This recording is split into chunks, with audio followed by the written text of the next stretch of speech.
সঙ্গে রাজনৈতিক দল এবং জোটগুলোর যে আলোচনা, তার আজকে ছিল 21তম দিন। আজকের এই আলোচনায় আমরা তিনটি বিষয় নিয়ে কথা বলেছি। তার একটি হচ্ছে তত্ত্বাবধায়ক সরকার ব্যবস্থা, আরেকটি হচ্ছে দুটো সাংবিধানিক ও সংবিধিবদ্ধ প্রতিষ্ঠান বা সাংবিধানিক দুটো প্রতিষ্ঠান বা অবস্থান নিয়ে, আরেকটি হচ্ছে সংসদে নারী প্রতিনিধিত্ব। তিনটি বিষয়। তত্ত্বাবধায়ক সরকার ব্যবস্থা নিয়ে আলোচনাটা বেশ কয়েকদিন ধরেই চলছে। আপনারা বুঝতেই পারছেন যে অত্যন্ত গুরুত্বপূর্ণ বিষয় বলে। সর্বশেষ গতকাল আলোচনার ক্ষেত্রে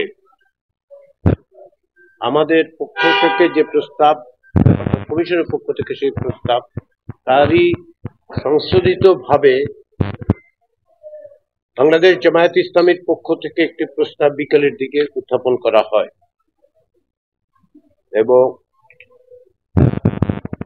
সেই প্রেক্ষাপটে গত রাতে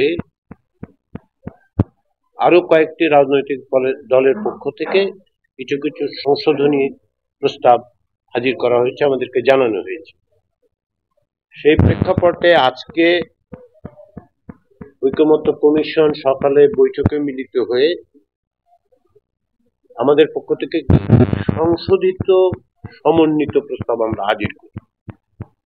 এখানে বলে রাখি যে সবসময় আমরা যে চেষ্টাটা করছি কমিশনের পক্ষ থেকে, আমরা একটি প্রস্তাব দিলে সেটা নিয়ে আলোচনা হলে সেই আলোচনার পরিপ্রেক্ষিতে রাজনৈতিক দলগুলোর যে বক্তব্য এবং প্রস্তাব, সেগুলোকে সমন্বিত করে আবার একটা নতুন প্রস্তাব দেওয়ার চেষ্টা করি এবং সেই চেষ্টাটারই অংশ হিসেবে আজকে আমাদের পক্ষ থেকে এই প্রস্তাবটা আবার দেয়া হয়েছিল, একটা সংশোধিত সমন্বিত প্রস্তাব। এখানে প্রধান উপদেষ্টা মনোনয়নের ব্যাপারে ঐকমত্য কমিশনের পক্ষ থেকে যে প্রস্তাব, সেটা হচ্ছে 5 জনের একটি বাছাই কমিটি হবে। সেটা হচ্ছে প্রধানমন্ত্রী, বিরোধী দলীয় নেতা, স্পিকার, ডেপুটি স্পিকার যিনি বিরোধী দলের হবেন, এবং সংসদের দ্বিতীয় বৃহত্তম দলের একজন প্রতিনিধি, দ্বিতীয় বৃহত্তম বিরোধী দল। এখন এই কমিটি যদি, আমাদের প্রস্তাবটা ছিল যে এই কমিটি যদি সর্বসম্মতভাবে কিংবা 4 জনের বিপরীতে একজন, এইভাবে এই ভোটের ভিত্তিতে যদি প্রধান উপদেষ্টা মনোনীত করতে পারেন, তাহলে কমিটি কাজটা সেখানেই শেষ হয়ে যাবে। যিনি মনোনীত হবেন তাকে রাষ্ট্রপতি নিয়োগ দেবেন। যদি ওই জায়গায় ঐকমত্য না হয় তাহলে কি হবে? এই জায়গাটাই হচ্ছে বারবার আমরা আটকে যাচ্ছি। সেখানে আমাদের পক্ষ থেকে, কমিশনের পক্ষ থেকে সংশোধিত সমন্বিত প্রস্তাবে আমরা বলেছিলাম এই 5 জনের কমিটি যদি কোনো ঐকমত্যে পৌঁছতে না পারে কিংবা ভোটের মাধ্যমে সিদ্ধান্ত নিতে না পারে, তাহলে আমরা কমিটিটা এক্সপ্যান্ড করার প্রস্তাব দিচ্ছি, আরো 2 জন সদস্য যুক্ত করা। এই 2 জন সদস্য কারা? 2 জন বিচারপতিকে যুক্ত করার প্রস্তাব। তারা মনোনীত হবেন প্রধান বিচারপতি, সর্বশেষ যিনি প্রধান বিচারপতি ছিলেন তিনি, এবং আপিল বিভাগের একজন জ্যেষ্ঠ। তারা বসে 2 জন প্রতিনিধি পাঠান, 2 প্রতিনিধি, তারা 2 জনই আসলে বিচার বিভাগের। এই যে 7 জনের কমিটি হবে, এই 2 জন আসলে র্যাঙ্ক চয়েসেই শুধুমাত্র অংশগ্রহণ করে, তারা কারো কোনো নামের মনোনয়ন নেবেন না। ইতিমধ্যে মনোনীত যে সমস্ত নাম, সেগুলো র্যাঙ্ক চয়েসে চলে যাবে এই 5 জনের সঙ্গে, তারাও এই র্যাঙ্ক চয়েসে। এটা হচ্ছে আমাদের প্রস্তাব। কিন্তু তারপরে যদি না, তাহলে এটা যেহেতু আগে বিভিন্ন দল প্রস্তাব দিয়েছে, আমরা বলেছি যে তারপরে শেষ ব্যবস্থা হিসেবে ত্রয়োদশ সংশোধনী রাষ্ট্রপতির অপশনটা বাদ দিয়ে এই র্যাঙ্ক চয়েসে এই নতুন ইনক্লুশন আমাদের কাছে মনে হয়েছে যে এটা সমস্যার সমাধানের সবচেয়ে সহজ উপায়, এবং এই নিয়ে বিস্তারিত আলোচনা হয়েছে। এবং এইখানেই আমরা এই র্যাঙ্ক চয়েসের জায়গাটাতে ঐকমত্যের জায়গায় আসতে পারছি না। সেটা হচ্ছে র্যাঙ্ক চয়েসের ব্যাপারে বা যেই প্রক্রিয়াটা আমরা বলেছি ত্রয়োদশ, আজকের আলোচনায় আমরা যেটা দেখতে পাই যে অংশগ্রহণকারী যে সমস্ত দল এবং জোট, তার তিন-চতুর্থাংশের মতো দল এবং জোট কমিশনের প্রস্তাবটা সমর্থন করছে। বিএনপি সহ কয়েকটা দল অন্যান্য অংশগুলিতে তাদের কোনো আপত্তি নেই। কমিটি 5 জন করা, কিভাবে মনোনয়ন হবে সেগুলো, তাদের আপত্তিটা হচ্ছে র্যাঙ্ক চয়েসের জায়গাটাতে বিচারপতিদের ইনক্লুড করে যে র্যাঙ্ক চয়েস পদ্ধতিতে তারা আপত্তি করছেন বিএনপি সহ কয়েকটি দল। এখন এই বিষয়ে সিদ্ধান্ত নিতে গেলে তারা নোট অফ ডিসেন্ট দেবেন এরকম ইঙ্গিত দিয়েছেন তারা। এই অবস্থায় কমিশন সিদ্ধান্ত নিয়েছে যে আমরা এটা কমিশনের সিদ্ধান্ত হিসেবে পরে যাব, পরে সঙ্গত কারণে আমাদের সামনে কিন্তু আগামীকাল এবং পরশু দুদিনের মধ্যে আমাদের ইতিপূর্বে আমরা কয়েকটি বিষয়ে আমাদেরকে বলা হয়েছে, যেমন ধরুন আপার হাউসের ব্যাপারেও বলা হয়েছে। রাজনৈতিক দলগুলো আমাদের বলেছেন কমিশন সিদ্ধান্ত নেবে, যেহেতু দলগুলো, তাহলে আমরা এটা নিয়ে যাচ্ছি যে আমরা। কিন্তু আজকে যে পরিস্থিতি আমরা দেখতে পেয়েছি, তত্ত্বাবধায়ক সরকারের গুরুত্ব বিবেচনা করে বিভিন্ন রাজনৈতিক দলের সর্বশেষ সমস্ত প্রস্তাবকে সমন্বিত করে কমিশনের পক্ষ থেকে যে প্রস্তাব দেয়া হয়েছে তাতে এই আলোচনায় উপস্থিত 3/4 দল কমিশনের প্রস্তাবকে সমর্থন করছে। এখন কমিশনকে সিদ্ধান্ত নিতে হবে এবং সেই ক্ষেত্রে যারা এর সঙ্গে ভিন্ন মত পোষণ করেন তারা নোট অফ ডিসেন্ট দেবেন কিনা সেটা তাদের সিদ্ধান্ত হবে। আমরা আশা করছি যে আমরা অপেক্ষা করে কালকে পর্যন্ত বা পরশু পর্যন্ত দেখতে চাই যে তারা ভিন্নভাবে বিবেচনা করেন কিনা। তত্ত্বাবধায়ক সরকারের জায়গাটা আমরা এখানে এসেছি। দ্বিতীয় যেটা, সেটা হচ্ছে মহা হিসাব নিরীক্ষক ও নিয়ন্ত্রক নিয়োগের বিধান এবং ন্যায়পাল নিয়োগের বিধান। মহা হিসাব নিরীক্ষক ও নিয়ন্ত্রক নিয়োগের জন্য কমিটি গঠনের বিধানটা আমরা সংবিধানে অন্তর্ভুক্ত করতে চাই, সেই প্রস্তাব দেওয়া হয়েছে। এই জায়গায় এখন পর্যন্ত আমরা ঐক্যমতের জায়গায় না গেলেও ব্যাপক সংখ্যাগরিষ্ঠ দল এবং জোটের পক্ষ থেকে কমিশনের প্রস্তাবের প্রতি সমর্থন আছে। আমরা সেটাকে বিবেচনায় নিয়েছি এবং সেই বিবেচনার থেকেই আমরা তাদের যে সমস্ত সংশোধনী প্রস্তাব বা পরামর্শ আছে সেগুলো ইনক্লুড করে আরেকবার উপস্থাপন করে দেখতে চাই যে কি পরিস্থিতি দাঁড়ায়। ন্যায়পাল নিয়োগের ব্যাপারে যেটা উল্লেখযোগ্য সেটা হচ্ছে যে দল এবং জোটগুলো এই বিষয়ে ঐকমত্যে এসছেন যে সনদে এটা অন্তর্ভুক্ত করা দরকার যে বিদ্যমান সংবিধানে ন্যায়পালের যে বিধান আছে তার আওতায় এই ব্যবস্থা যেন, অর্থাৎ ন্যায়পাল ব্যবস্থাটা, ন্যায়পাল নিয়োগ এবং একটা অফিস তৈরি করা, এইটা যেন বাস্তবায়িত হয় সেই প্রতিশ্রুতি অবশ্যই যুক্ত করা দরকার। এটা সকলেই প্রায় বলছেন, কারণ এখন পর্যন্ত সংবিধানে ন্যায়পালের বিধান থাকলেও কিন্তু বাস্তবায়িত হয়নি। ন্যায়পালের আইনও করা হয়েছিল কিন্তু ন্যায়পালের আইনটা আছে কিন্তু এটা বাস্তবায়ন প্রয়োগ দেখিনি।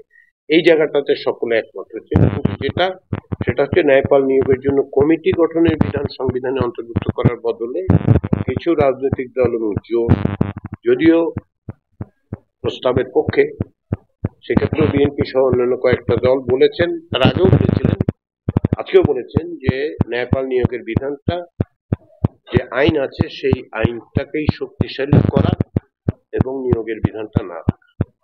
আজকের দিনের সবচেয়ে উল্লেখযোগ্য অগ্রগতি ওই অর্থে আমি বলবো সংসদে নারী প্রতিনিধিত্বের বিষয়টা নিয়ে আলোচনা।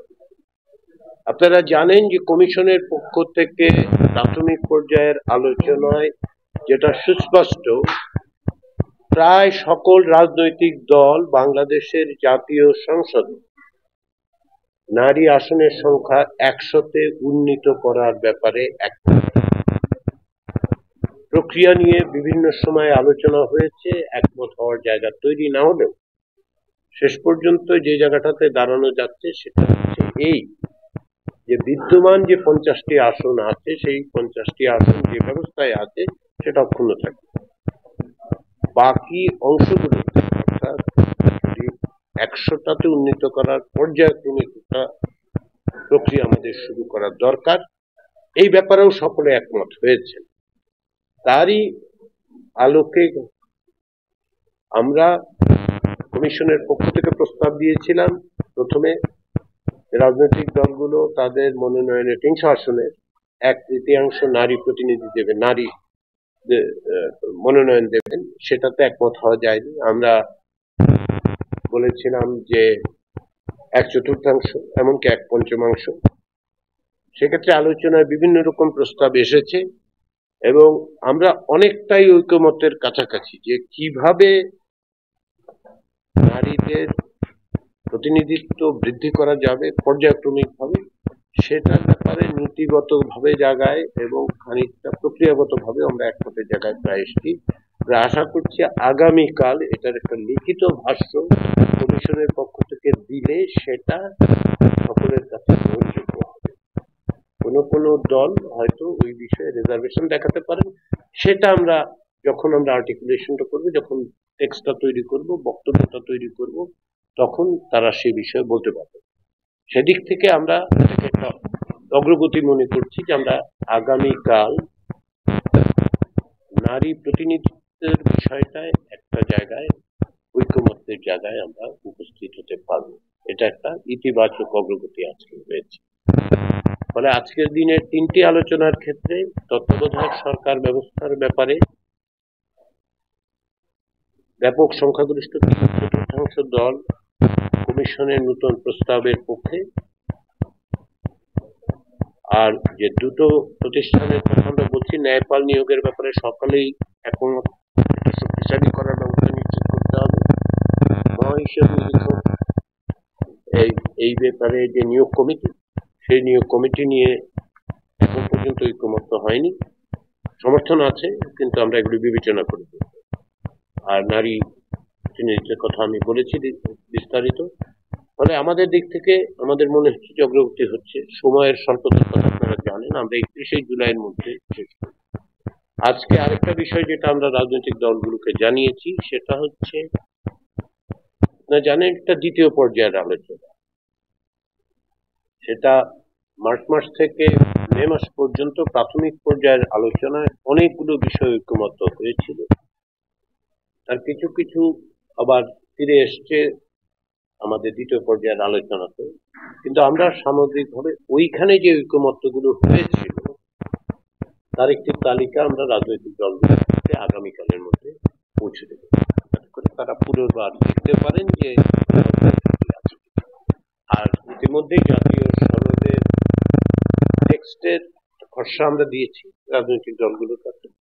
কেউ কেউ মৌখিকভাবে কিছু কিছু সামান্য সংশোধনের কথা বলেছেন, আমরা তাদের অনুরোধ করেছি আগামীকাল দুপুর 12টার মধ্যে আমাদের কাছে বলতে চাই। বড় রকমের আপত্তি আমরা শুনতে পাইনি এখন পর্যন্ত, আশা করছি বড় রকমের আপত্তি থাকবে না।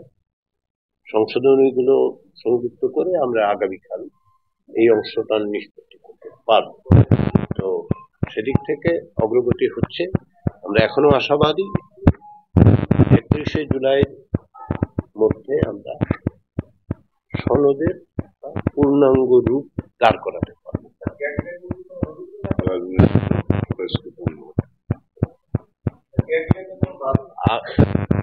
এই ক্ষেত্রে আমাদের প্রথমত যেটা আমরা লক্ষ্য করেছি, সব দলই কোনো না কোনো ভাবে তাদের অবস্থানে অনেক জায়গায় সমঝোতা করার জন্য, জাতীয় ঐকমত্যে আসার জন্য, এক ধরনের ঐকমত্যের জন্য চেষ্টা অব্যাহত রেখেছেন। ফলে তাদের অবস্থানের পরিবর্তন করছেন, অংশগ্রহণ করছেন, সেটা নিঃসন্দেহে তাদেরকে ধন্যবাদ, তারা প্রাপ্য। তাদের আন্তরিক চেষ্টা না থাকলে এটা সম্ভব হতো না। আমরা যে সমস্ত বিষয়গুলো কমিশনের কাছে দেওয়া হচ্ছে যে সিদ্ধান্ত নেওয়ার জন্য, আমাদের অবশ্যই ৩১শে জুলাইয়ের মধ্যে সেই সিদ্ধান্ত দিতে হবে এবং আমরা সেই সিদ্ধান্ত গ্রহণের জন্য কমিশন উপর্যুপরি প্রতিদিনই, আপনারা এখানে থাকেন যারা তারা জানেন যে কোনো বেঁকেই আসবে, কমিশন বারবার বসছে। আমরা মানে নিশ্চিত করতে চাই যেন ৩১শে জুলাইয়ের পরে এই আলোচনা অব্যাহত থাকে। সবাইকে ধন্যবাদ।